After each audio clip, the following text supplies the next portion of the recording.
Assalamualaikum warahmatullahi wabarakatuh. Selamat pagi anak-anakku semuanya. Sehat semua ya. Alhamdulillahirabbil alamin. Pada kesempatan kali ini sedikit Pak Abu sampaikan terkait materi dengan surat Al-Mujadalah dan surat Ar-Rahman. 2 minggu yang lalu Pak Abu sudah memberikan tugas kepada kalian. Yang pertama yaitu membaca salah satu dari surat Al-Mujadalah dan surat Ar-Rahman. Dan tugas yang kedua minggu kemarin yaitu adalah kalian menuliskan hukum bacaan alif lam. Betul kan? Nah, hari ini Pak Abu akan sampaikan materi terkait kesimpulan dari kedua tugas tersebut. Bentar, Pak Abu screen share.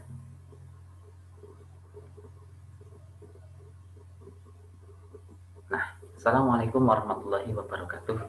Present by Pak Abu sendiri, oke? Ya. Sebelumnya, yuk kita berdoa terlebih dahulu bersama-sama. Berdoa dimulai. Selesai. Oke. Surat Al-Mujadalah ayat 11, yang kedua surat Ar-Rahman ayat 33, dan hadis tentang menuntut ilmu tentunya berkaitan dengan keduanya ini, Al-Mujadalah dan Ar-Rahman.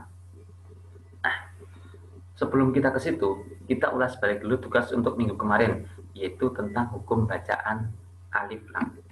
Perlu kalian ketahui bersama, hukum bacaan alif lam atau hukum bacaan al itu terbagi menjadi dua.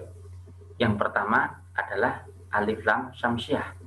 Syamsun, syamsiah berawal dari kata syamsun yang artinya matahari. Yang kedua qamariyah, qamar yang berarti bulan. Nah, kapan bacaan bisa disebut bacaan alif lam syamsiah? Kapan bacaan bisa disebut dengan alif lam qamariyah?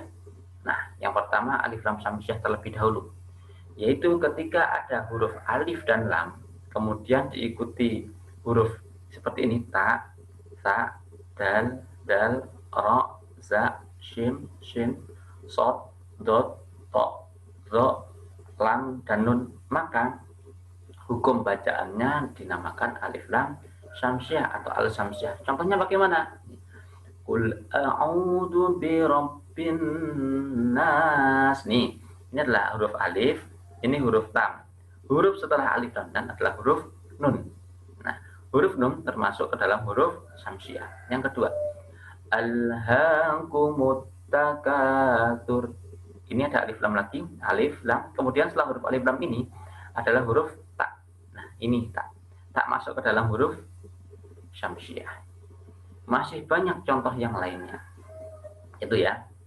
Yang kedua adalah alif lam qamariyah. Alif lam qamariyah terjadi ketika ada alif lam bertemu dengan huruf alif, ba, jim, ha, kha, ain, ghin, fa, qaf, kaf, mim, waw, ha, dan ya. Contohnya Pak, ya ini contohnya di bawahnya ini. Inna a'tainakal kautsar. Mana yang merupakan bacaan alif lam qamariyah? Ini al-kautsar, alif lam bertemu dengan huruf kaf. Kaf, nah masuk ke dalam huruf qamariyah. Makanya disebut dengan alif lam qamariyah. Yang kedua, contohnya narullahil muqaddah. Mana Pak? Iya betul sekali. Ini alif dan lam ketemu huruf mim. Mim termasuk bagian dari al-qamariyah. Bisa dipahami ya sampai sini ya? Oke, silakan nanti kalau ada pertanyaan kalian tanyakan di kolom komentar. Kalian tanyakan di kolom komentar, insya Allah nanti akan Pak Abdul jawab besok di kesempatan yang lain, bukan waktu sekarang. Lanjut. Untuk slide selanjutnya adalah perbedaan antara alif lam syamsiah dan alif lam qamariyah. Kalau alif lam syamsiah itu cara membacanya diidghamkan. Diidghamkan itu dimasukkan, jadi seakan-akan kalian membaca huruf setelah alif lam itu. Contohnya tadi itu. Ini Qul a'udzu birabbin nas, langsung bin nas, orang enggak bil nas enggak, tapi langsung Qul a'udzu birabbin nas, diidghamkan. Makanya yang kedua ini disebut juga dengan idgham syamsiah. Dan yang ketiga, biasanya huruf setelah alif lam bertanda tasydid. Mana tasydid? Nah ini alif lam, ini kan nun ini tasydid, ya kan? Nah, contohnya seperti itu. Kemudian yang kedua adalah al-qamariyah, dibaca jelas, sebagaimana bacaan idhar. Kok bisa Pak? Ya bisa. Nih contohnya. Narullahil muqaddah. Hilnya jelas, enggak him muqaddah tidak, tapi hil muqaddah. Makanya disebut juga dengan bacaan idhar qamariyah. Dan huruf setelah alif lam itu bertanda bisa fathah, kasroh maupun dhamma, tidak tasjid lagi. Ada pertanyaan sampai di sini tentang hukum bacaan alif lam? Oke, kalau tidak ada, silakan lanjutkan menonton videonya. Kalau ada pertanyaan, kalian stop dulu, kemudian kalian tanyakan di kolom komentar. Nanti kalian boleh komentar di bawah, kalian bertanya. Nah, sekarang kita lanjutkan ke materi yang kemarin Pak Abu share. Nah, dan kemudian kalian sudah mengumpulkan, yaitu tentang bacaan surat Al-Mujadalah ayat 11. Kemarin kalian alhamdulillah sudah baca, banyak yang sudah mengirim ke Pak Abu, dan alhamdulillah sudah Pak Abu dengarkan semuanya, sudah yang sudah kirim. Pak Abu komentari ya sedikit terkait dengan bacaannya, masih banyak tajwidnya yang kurang tepat. Contohnya bacaan pendek dipanjangkan, bacaan panjang malah dipendekkan.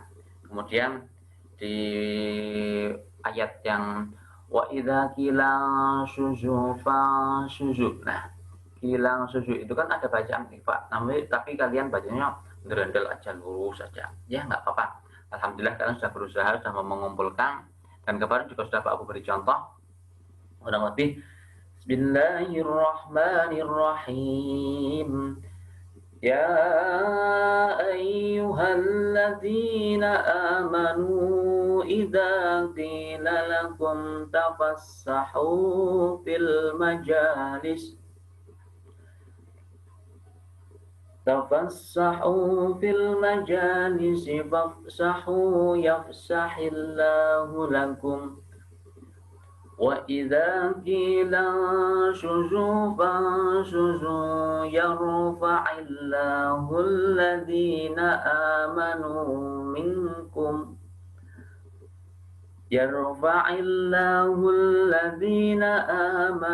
minkum walladzina utul ilma darajat. Allahu bima ta'maluna khabir. Shadaqallahul azim. Nah, kurang lebih seperti itu. Kemarin Pak Abu ya alhamdulillah pokoknya kalian sudah mengirim, namun tolong besok lagi bacaannya silahkan kalian perbaiki. Dan Pak Abu ingatkan tolong untuk masalah mengaji jangan sampai kalian itu tidak mengaji sama sekali. Itu ya. Lanjut, dan yang kedua adalah bacaan Ar-Rahman. Kemarin juga kalian sudah mengirimkan, sama Pak Abu komentari bacaannya. Ada yang sudah bagus, ada yang masih biasa, ada yang masih banyak yang salah. Tapi tidak apa-apa, tidak masalah. Alhamdulillah kalian sudah mau mengirim, Pak, sudah terima kasih sekali. Nah, kemudian ini kandungan Al-Quran surat Ar-Rahman ayat 33 yang berkaitan dengan hadis tentang menuntut ilmu. Yang pertama yaitu isi kandungannya adalah pentingnya ilmu pengetahuan bagi manusia. Jelas, kita diciptakan oleh Allah selain untuk beribadah kepadanya juga untuk menggali ilmu pengetahuan. Yang kedua, manusia diberi potensi oleh Allah Subhanahu wa taala berupa akal. Nah, fungsinya akal ini untuk apa? Akal harus diberdayakan dengan cara belajar dan berkarya. Kalian sebagai manusia jangan sampai kalah dengan makhluk Allah yang lainnya. Kalian diberi akal. Akal inilah yang bisa membedakan mana yang baik, mana yang buruk, mana yang benar dan mana yang salah. Makanya kalian gunakan dengan sebaik-baiknya. Sebagaimana sabda Rasulullah SAW terkait dengan hadis menuntut ilmu, An Anis ibni Malik qala Rasulullah SAW, talabul ilmi faridatun ala kulli muslimin wal muslimah. Nah, dari Anas ibnu Malik radhiyallahu an, dia berkata, Rasulullah SAW bersabda, menuntut ilmu itu adalah kewajiban bagi setiap orang Islam. Hadis riwayat Ibnu Majah. Di sini dijelaskan sangat jelas sekali bahwa menuntut ilmu sebagai seorang muslim, nah, sebagai seorang muslim, kalian muslim bukan? Ya kan? Nah, itu adalah hukumnya wajib, baik itu ilmu dunia maupun ilmu akhirat. Tentunya kalian dalam mempelajari ilmu dunia dan ilmu akhirat harus seimbang. Jangan sampai kalian hanya mempelajari ilmu dunia saja, tidak. Ilmu akhirat saja tidak, tapi semua ilmu kalian pelajari dan itu pelajarilah dengan secara seimbang. Kemudian selanjutnya, isi kandungan surat Al-Mujadalah ayat 11 tentunya berkaitan dengan hadis yang terkait. Nah, hadisnya sama, hadis tentang menuntut ilmu. Yang pertama, orang yang beriman dan berilmu pengetahuan akan diangkat derajatnya oleh Allah Subhanahu wa taala. Nah, ini jelas. Yang kedua, berlapang-lapanglah kalian ketika di sebuah majelis. Dan yang ketiga, orang yang beriman tetapi tidak berilmu, ia akan lemah. Sebaliknya, orang yang beriman dan berilmu, ia akan menjadi kuat. Jelas, iman tanpa ilmu bagaikan pohon tak berbuah, seperti itu. Bisa dipahami sampai di sini? Oke, selanjutnya, nah ini adalah pesan terakhir tentang perilaku orang yang cinta dengan ilmu pengetahuan. Nah, dengan kalian cinta dengan ilmu pengetahuan, yang pertama, kalian senang membaca buku-buku pengetahuan. Yang kedua, selalu ingin mencari tahu tentang alam semesta ini. Karena alam semesta ini masih banyak yang perlu dipelajari dan masih banyak yang perlu digali. Yang ketiga, meyakini bahwa alam semesta ini diciptakan oleh Allah Subhanahu wa taala. Yang keempat, rendah hati atas kesuksesan yang diraihnya dan tidak merasa rendah diri dan malu terhadap kegagalan. Jika kalian pernah gagal, berarti kalian harus berusaha mencoba untuk yang berikutnya. Gagal 2 kali, cobalah yang ketiga. Begitupun seterusnya dan seterusnya. Dan pesan yang terakhir dalam kitab Diwan itu tentang menuntut ilmu oleh Imam Syafi'i. Tentunya kalian sering mendengarnya. Man aradad dunya fa'alaihi bil ilmi wa man aradal akhirah fa'alaihi bil ilmi wa ma aradahuma fa'alaihi bil ilmi. Barang siapa yang menghendaki dunia maka dengan ilmu, barang siapa yang menghendaki akhirat maka dengan ilmu, dan barang siapa yang menghendaki keduanya, dunia dan akhirat, maka dengan ilmu. Nah, itu adalah pesannya tentang materi pada kesempatan kali ini. Silakan, ini Pak Abu jelaskan dengan sangat singkat. Bila mana kalian ada pertanyaan, tolong kalian tanyakan di kolom komentar. Nah, sekarang tugas kalian. Nah, ini Pak Abu sampaikan tugasnya. Sebentar. Tugas untuk hari ini.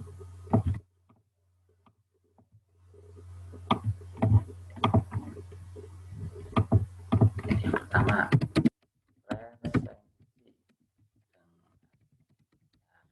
kalian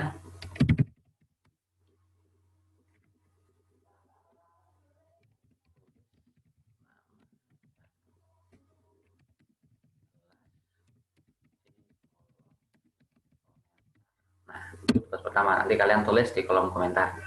Yang kedua,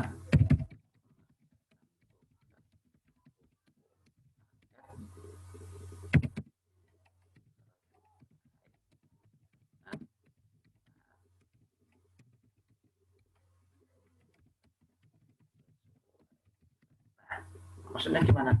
Kalian mengerjakan tugas yang ada di buku paket. Kalian punya buku paket ini ya.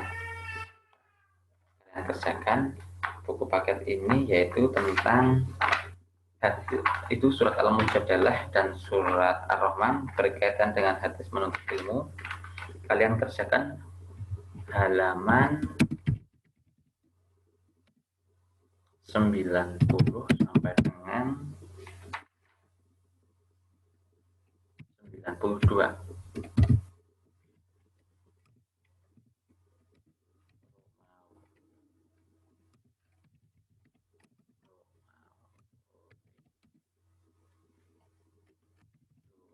Nah,